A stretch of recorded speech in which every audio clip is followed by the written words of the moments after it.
Welcome to flawless mathematics. আজকে আমরা MCQ session করব।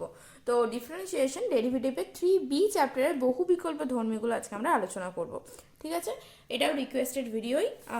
এমসিকিউ রিভিশন টেস্ট এই দুটোই আমরা রিকোয়েস্টের ওপরই হয়। তো যাই হোক, দেখো প্রশ্নমালা 3Bর বহু বিকল্প ধর্মীর প্রথমেরটা কি দিয়েছে দেখো। বলেছে যে এফ অফ এক্স হলো এক্সের একটি অপেক্ষক এবং অপেক্ষকটি এ কমা বি, এটা ক্লোজ ইন্টারভেলে রয়েছে বিস্তারে এমনভাবে সংজ্ঞাত। তারপর অপশনগুলো দিয়েছে দেখো যে এ আর বি বিস্তারে মানে close interval a comma B বিস্তারে এফ অফ এক্স সন্তত, এবং in open interval a comma B বিস্তারে এফ ড্যাশ এক্সের অস্তিত্ব আছে। আর 3 নাম্বার বলেছে f of a equals to f of b হয় তবে এফ এক্স অপেক্ষকের ওপর রোলের উপপাদ্য প্রযোজ্য হবে। তো আমরা এখানে জানি 3B চ্যাপ্টারটা দুটো উপপাদ্যের ওপরই তোমার বেসিক্যালি দুটো উপপাদ্য আমাদের এখানে রয়েছে, একটা হচ্ছে আরএমভিটি আর একটা হচ্ছে আমাদের এলএমভিটি, তাই তো। তো রোলের উপপাদ্যের আমাদের উপপাদ্য যেটা আমরা পড়েছি তার কন্ডিশন বা তার শর্তগুলো কি, তার শর্তগুলো এটাই ছিল যে কোনো একটা অপেক্ষক, সেটাকে যদি আমরা এফ অফ এক্স ধরে নিই, তো এফ অফ এক্স রোলের উপপাদ্য অনুযায়ী তখনই প্রযোজ্য হবে যখন সেটা ক্লোজ ইন্টারভেলে সন্তত হবে অর্থাৎ কন্টিনিউয়াস হবে। ওপেন ইন্টারভেলে কি হবে না, সেটা অবকলনযোগ্য হবে। এবং থার্ড যে কন্ডিশন ছিল সেটা ছিল আমাদের যে F of a equals to f of b হবে, তাহলে কি হবে না সি, একটা সি যেটা একটা ধরে নিই আমরা যে তার কমপক্ষে এমন একটা মান থাকবে যাতে f dash c equals to 0 হয়। ঠিক আছে, তো এই জিনিসগুলো। এবং আরেকটা জিনিস কি যে সিটা আমাদের এ আর বি এর সেটা ওপেন ইন্টারভেলের মধ্যে থাকবে, তো তার মধ্যে মানটা বিলংস করবে। ঠিক আছে, মানে c belongs to open interval a comma B in the first bracket মানে ওপেন ইন্টারভেল, রাইট। তো এই শর্তগুলো আমরা পড়েছি, তাহলে এখানে সেটাই বলেছে। তাহলে এখানে প্রযোজ্য হবে কখন, যখন এ বি মানে 1 2 3 এই তিনটেই সিদ্ধ হয়, তাহলে অপশন এখানে ডিটা হবে। ঠিক আছে, অপশন ডিতে দেখো 1 2 আর 3 এই তিনটেই সিদ্ধ হয়। ঠিক, নিজের আগে দেখবে যে কি বলতে চেয়েছে। তাহলে রোলের উপপাদ্যের মধ্যে এরকমভাবে লাগরাঞ্জের উপপাদ্যও থাকতেই পারে, তো সেক্ষেত্রে শুধুমাত্র সি এর যেটা সেটা চেঞ্জ হবে। যাই হোক, তোমরা জানো আশা করছি। আচ্ছা, এর পরেরটা কি দিয়েছে দেখো। বলেছে যদি 2x⁴ plus x cube minus 2x minus 1 equals to 0 সমীকরণের দুটি বাস্তব বীজ আলফা এবং বিটা হয়, ঠিক আছে, তবে আলফা এবং বিটার মধ্যে 8x³ plus 3x² minus 2 equals to 0 সমীকরণের বলেছে কোনো বীজ থাকবে না, কমপক্ষে একটি বীজ থাকবে, কেবলমাত্র একটি বীজ থাকবে এবং সর্বাধিক দুটো বীজ থাকবে। তাহলে এটা অঙ্কটা করা যাবে, যাবে না তা নয়। কিভাবে আমরা করতে পারি, বাস্তব বীজগুলোকে স্যাটিসফাই করে আলফা বিটার মান বসাতে পারি। কিন্তু আমি একটাই কথা বলবো, এখানে বাস্তব বীজ বলেছে, তাহলে আমরা এবং যে ইকুয়েশনটা দিয়েছে দেখো এগুলোতে একদম এমসিকিউ, তাই আমরা যতটা তাড়াতাড়ি করতে পারবো তত আমাদেরই ভালো। তো এইগুলোতে আমরা কীরকমভাবে কাজে লাগবো তোমাদেরকে আমি বোঝাই। সেটা হচ্ছে প্রথমে ইকুয়েশনটা দেখো, এখানে এফ অফ এক্স অপেক্ষক কোনটা, 8x³ প্লাস 3x² মাইনাস 2। তাহলে এখানে বাস্তব বীজ আলফা কমা বিটা এর মধ্যে সেটা অবশ্যই অবকলনযোগ্য হবে এবং সেটা অবশ্যই সন্ততও হবে। তাহলে আমরা তারপরের কন্ডিশনটা কি জানি, যদি আমরা রোলের উপপাদ্য বুঝি যে সি যদি একটা হয় তার কমপক্ষে একটা মান থাকে মানে বীজ থাকবে, তাহলে এখানে কোন অপশনটা ঠিক হবে, কমপক্ষে একটি বীজ থাকবে, অপশন বি। ঠিক আছে, এটা অঙ্কটা করার কোনো দরকার নেই, কারণ এখানে আমাদের বীজের মান বা সি এর মান বের করতে বলেনি। যদি সি এর মান বের করতে বলতো তাহলে আমাদেরকে কিন্তু পরপর করে যেতে হতো। ঠিক আছে, যেমন পরেরটাতেই দেখো কি দিয়েছে, যে যদি তিনেরটাতে যদি -1,0 বিস্তারে f of x equals to x into x plus 1 divided by e⁴x হয়, তবে রোলের উপপাদ্য থেকে সি এর মান কত হবে। আচ্ছা, এরপর এখানে এগুলো যেহেতু শর্ট কোশ্চেন, তাই আমি বলবো যে তোমাদের সন্তত বা অবকলনযোগ্য এগুলো লেখার দরকার নেই, আমরা ডাইরেক্ট সি এর যে কন্ডিশন সেটাতে চলে যাব। তাহলে এফ অফ এক্স মান কি দিয়েছে, যে x into x plus 1 divided by e⁴x, এবং আমরা কন্ডিশনটা কি জানি, কন্ডিশন আমরা এটাই জানি। আচ্ছা, তার আগে আমাদেরকে এফ ড্যাশ এক্স বের করতে হবে, সেটা কি আসছে দেখো, ইউ বাই ভি মেথড আমরা কাজে লাগাবো। তাহলে ভি স্কোয়ার মানে e⁴2x, তারপর ভি কনস্ট্যান্ট মানে e⁴x কনস্ট্যান্ট, এটা ডেরিভেটিভ, এক্স স্কোয়ার মানে 2x প্লাস 1। ঠিক আছে, আমি ব্র্যাকেটটা কিন্তু ভেঙে নিলাম, তারপরে ডেরিভেটিভ করলাম, minus x into x plus 1 into e⁴x এর ডেরিভেটিভ e⁴x হয়। ডেরিভেটিভটা আলাদা করে আশা করছি বোঝাতে হবে না। কি আসছে দেখো তাহলে এখানে, না 2x e to the power x, ঠিক আছে, 2x e to the power x plus e to the power x, এখানে কি আছে minus x square e to the power x minus x into e to the power x whole divided by e to the power 2x, ঠিক। এরপর আমরা কি করব না e to the power x দেখো ওপর থেকে কমন যাচ্ছে, যেটা e to the power 2x এর সাথে ক্যান্সেল আউট হয়ে যাবে, তাহলে কি আসছে 2x plus 1 minus x square minus x divided by e to the power 2x, that means এখানে আসছে minus x square plus x plus 1 divided by e to the power 2 e to the power x, ঠিক আছে, ই to the power x, এটা ই to the power x হবে, আচ্ছা ই to the power x, ঠিক। এটা আমরা কি বের করলাম, এফ ড্যাশ এক্স বের করলাম। এরপর আমাদের কন্ডিশনটা কি ছিল রোল উপপাদ্যে, না রোল উপপাদ্যের ক্ষেত্রে আমাদের ছিল যে আমাদের কমপক্ষে এমন একটা মান থাকবে সি, কমপক্ষে এমন একটা মান সি থাকবে যার জন্য কি হয় না f dash c equals to 0 হয়, কি হয় f dash c equals to 0 হয়, ঠিক আছে। এবং সি এর মানটা যেখানে কি কার মধ্যে থাকবে না এ কমা বি, একটু আগেই আমি এটা বললামও ফার্স্ট অঙ্কটার ক্ষেত্রে। তাহলে এখানে আমরা বসাবো সেটাই, তাহলে এখানে সি এক্সের জায়গায় কী হবে সি হবে, তাহলে minus c square plus c plus 1 divided by e to the power c equals to 0, আচ্ছা এখানে 0 হয়ে যাচ্ছে, তাহলে এটা কি পাচ্ছি দেখো না c square minus c minus 1 equals to 0, ঠিক আছে, c square minus c minus 1 equals to 0। তাহলে শ্রীধর আচার্য লাগাবো, তাহলে শ্রীধর আচার্যের ফর্মুলাটা কী ছিল মাইনাস বি, তাহলে এখানে মাইনাস ইন্টু মাইনাস 1 মানে প্লাস 1 হচ্ছে, plus minus root under b square মানে 1 minus 4 into a into c, তাহলে 4 ইন্টু এ মানে 1, সি মানে 1, আচ্ছা সি মানে মাইনাস 1, তাহলে প্লাস 4 হয়ে যাচ্ছে ডিভাইডেড বাই 2 এ, তাহলে 2, তাহলে কি পাচ্ছি দেখো 1 plus minus root under 5 by 2। এরপর দেখো সি এর আমরা দুটো মান পাচ্ছি, একটা পাচ্ছি 1 মাইনাস রুট আন্ডার 5 বাই 2, আরেকটা পাচ্ছি আমরা 1 প্লাস রুট আন্ডার 5 বাই 2।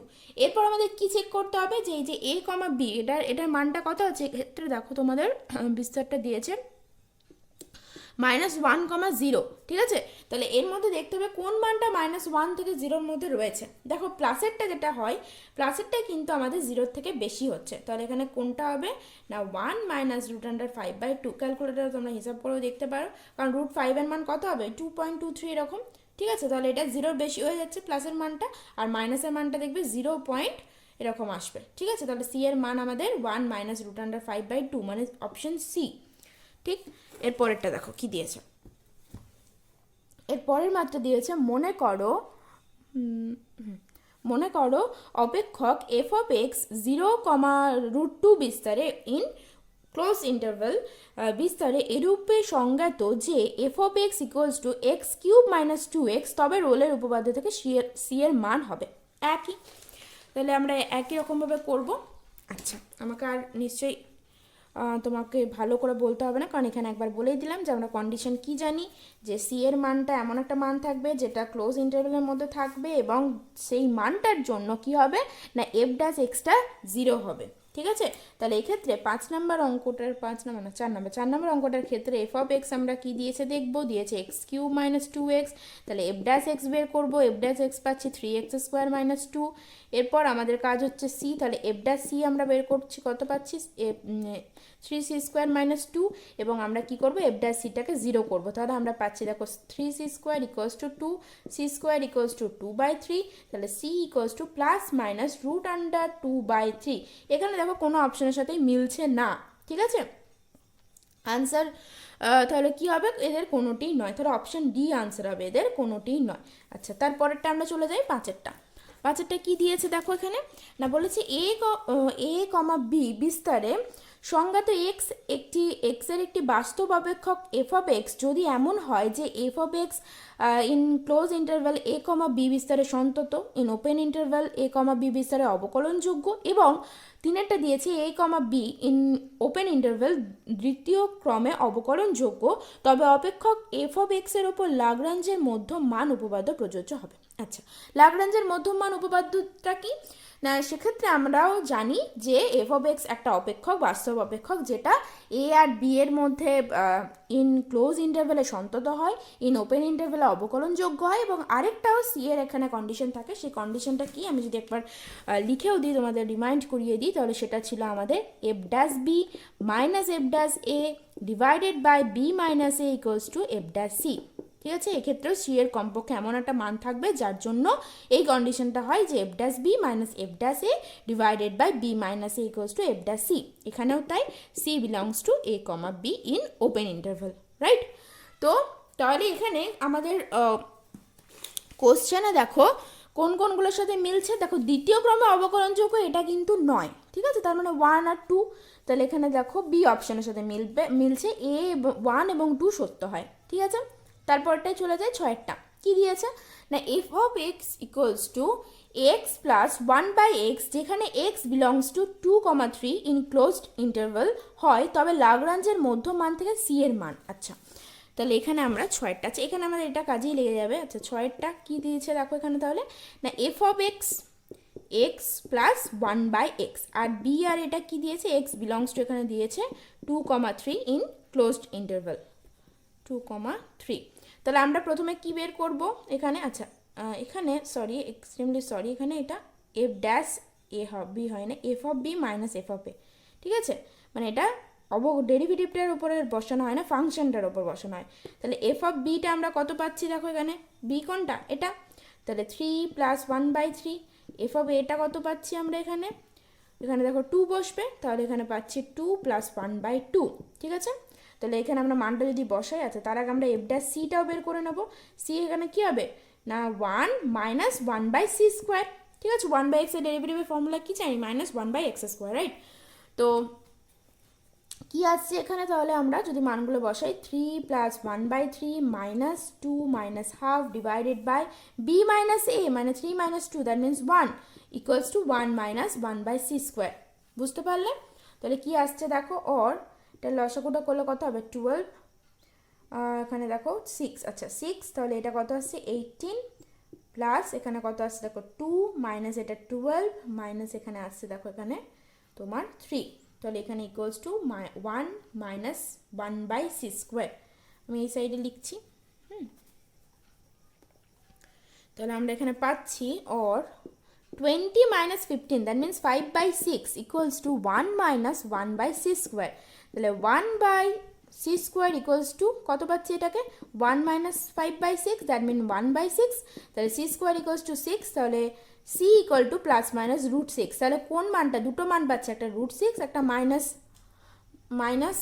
√6, তাহলে কোনটা আমাদের 2 আর 3 এর মধ্যে রয়েছে, প্লাস √6টা, তাহলে এটাই সি এর এখানে মানটা হবে প্লাস √6। মানে অপশন এখানে তোমাদের কোন অপশনের সাথে মিলেছে, এ অপশনের সাথে মিলেছে, ঠিক। এ অপশনের সাথে মিললে তোমরা একবার নিজেরাও দেখে নাও এখানে, দেখো এই অপশনের সাথে মিলেছে, ঠিক আছে। তাহলে এরপর আমরা 7টাতে যাব। আচ্ছা, তার আগে আমি আবার বোর্ডটা ক্লিন করে নিই, তারপর 7 অঙ্কটা আমরা আলোচনা করছি, ঠিক আছে। ওকে, 7টা দেখো কি দিয়েছে, যদি লাগরাঞ্জের মধ্যম মান উপপাদ্য f of 4 minus F of 1 equals to 4 minus 1 into f dash c হয়, তবে সি কোথা থেকে কোথার মানে কোন বিস্তারে থাকছে, ঠিক আছে। সিটা কোন বিস্তারে থাকছে, এইটারটা দেখো একটু ঘুরিয়ে দিয়েছে কোশ্চেনটা, আর কিছুই নয়, আগের দুটোর সাথে একেবারে সিমিলার। তাহলে F of 4 minus F of 1 equals to 4 minus 1 into f dash c, that means f of 4 minus f of 1 minus divided by 4 minus 1 equals to f dash c। কোনটার সাথে মিললো এক্ষুনি আমরা করলাম, কোন কন্ডিশনটা, লাগরাঞ্জের তৃতীয় নাম্বার শর্ত যেটা f of b minus f of a divided by b minus a equals to f dash c, ঠিক আছে। যেখানে তাহলে এখানে এ আর বি কোনটা, তাহলে এ হচ্ছে 1 বি হচ্ছে 4, এবং কমপক্ষে সি এর একটা মান থাকবে যেখানে সিটা কার মধ্যে বিলংস করে 1 to 4 in open interval, right. তাহলে এটাকে আমরা আরও কীভাবে লিখতে পারি 1 to 4, এটা হচ্ছে আনসার, ঠিক। একটু শুধু ঘুরিয়ে দিয়েছে, কিচ্ছু নেই। আচ্ছা, তাহলে এটা আমাদের ডি অপশনের সাথে মিলছে। আচ্ছা, তারপরেরটা দেখো কি দিয়েছে, বলেছে লাগরাঞ্জের মধ্যম মান উপপাদ্য নিম্নলিখিত আকারে লেখা যায়, F of x plus H equals to f of x plus 4 into f dash x plus theta into H, যেখানে থিটার মানটা জানতে চেয়েছে। তোমরা এখানে আমি তোমাদের একটা কথা বলি, এখানে যখন মানগুলো আমাদের বের করতে বলবে, সি এর মান কত হবে, যেগুলো করলাম একটু আগেই দেখতে পেলে, সেক্ষেত্রে তোমাদের ক্যালকুলেশনে যেতে হবে। কিন্তু যেমনভাবে 2 এর অঙ্কটা ছিল এখানে, সেরকমভাবে যদি তোমাদের অপশনটা মান ভিত্তিক না থাকে, মান বের করতে না বলে, শুধুমাত্র এই যে কোন মানের উপর থাকবে সেটা তোমরা একটু মাথা কাটিয়ে করে নিতে পারবে। যেমন 7টার ক্ষেত্রেও তোমরা কিন্তু নিজেরাই দেখলে বুঝতে পারছো যে বি এর মান এখানে 4 আর এর মান এখানে 1, তাহলে কন্ডিশন থেকে আমরা জানি সি এরটা in close open interval A to B এর মধ্যে থাকে, সেখান থেকে আমরা ডি অপশনটা লিখে দিতে পারি। তাও আমি বুঝিয়ে দিলাম। একই রকমভাবে তাহলে এখানেও কি আছে, এখানে সি এর জায়গায় আছে এক্স প্লাস থিটা এইচ, তাহলে থিটার মানটা কার মধ্যে থাকবে, কার মধ্যে থাকবে, এখানে দেখো তোমরা অপশন চুজ করো। দেখো এখানে কি লেখা আছে, ফার্স্ট অপশন। দেখো আমরা সবসময় জানি এর মানটা কিন্তু ক্লোজ ইন্টারভেলে থাকে, কি থাকে, ক্লোজ ইন্টারভেলে থাকে। তাহলে ক্লোজ ইন্টারভেলে যদি থাকে তাহলে তোমাদের এখানে দেখো কোন অপশনের সাথে মিলছে, সি অপশনের সাথে। কোনোটা আছে নয়তো লেফট ক্লোজড রাইট ওপেন, এটা দেখো আবার আছে রাইট ক্লোজড লেফট ওপেন, আর এটা আছে ক্লোজড ইন্টারভেল, তাহলে এখানে সি অপশনের সাথে মিলছে। ঠিক, তাহলে আমাদের সি অপশনটা আনসার। অনেক সময় অপশন দেখেও তোমরা আনসার করতে পারো। এখানে যদি তোমরা এটাকে অনেক ভেঙে করতে চাও আসবে, কিন্তু অনেক কঠিন হয়ে যাবে। এটাকে আবার এদিকে নিয়ে আসতে হবে, তারপর সেটাকে আবার তুলনা করতে হবে, এইভাবে করতে হবে। ঠিক আছে, এমসিইউ এর ক্ষেত্রে করার দরকার নেই। আচ্ছা, 9টা কি দিয়েছে, একদম লাস্ট অঙ্ক আমাদের। যদি F of x equals to x square minus 3x, যেখানে x belongs to 1 to 3 in close interval, তবে লাগরাঞ্জের মধ্যমান উপপাদ্য থেকে সি এর মান হবে। আচ্ছা, একদম একই অঙ্ক। এই অঙ্কগুলো আমরা মানে অনেকগুলো করলাম, এবারে মনে হয় তোমাদের মানে খুব ভালো করেই হয়ে গেল, এতবার করলাম। আচ্ছা, 9টা তবু আমরা করে এবারে শেষ করব। এফ ড্যাশ এক্স দিয়েছে এক্স স্কোয়ার মাইনাস 3x, তাহলে এফ ড্যাশ এক্স বার করতে হবে, তাহলে কি পাচ্ছি 2x মাইনাস 3, এবং লাগরাঞ্জ বলেছে তাহলে এফ অফ বি মানে এখানে 3 মাইনাস এফ অফ এ মানে এখানে 1 divided by 3 minus 1 equals to f dash c. ঠিক, তাহলে মানগুলো আমরা পরপর বসাবো। আচ্ছা, 3 বসালে কত আসছে দেখো, 9 মাইনাস 9 মাইনাস 1 বসালে 1 minus minus plus 3 divided by 2 equals to 2x minus 3। আচ্ছা, এক্স নয়, এখানে সি হবে। আচ্ছা, তাহলে এখানে কত আসছে দেখো, 1 আসছে divided by 2c minus 3, that means 2c equals to 4, that means c equals to 2। Option a, option a. ঠিক আছে, তাহলে আজকে আমরা এমসিকিউ সেশনের একটা করলাম, সেটা হচ্ছে আমাদের ডিফারেন্সিয়েশনের প্রশ্নমালা 3B এর বহু বিকল্প ধর্মীয়গুলো আমরা আজকে কমপ্লিট করলাম। আর তোমাদের আমি আরও যেগুলো রিকোয়েস্ট পেয়েছি করিয়ে দেবো, একটু সময় লাগবে কিন্তু অসুবিধা নেই, সবই করিয়ে দেবো। ঠিক আছে, ভালো লাগলে লাইক কমেন্ট সাবস্ক্রাইব করো, আর জানিও কেমন লাগলো, বুঝতে পেরেছো কিনা জানাবে অবশ্যই। ওকে, আজকের মতো বাই।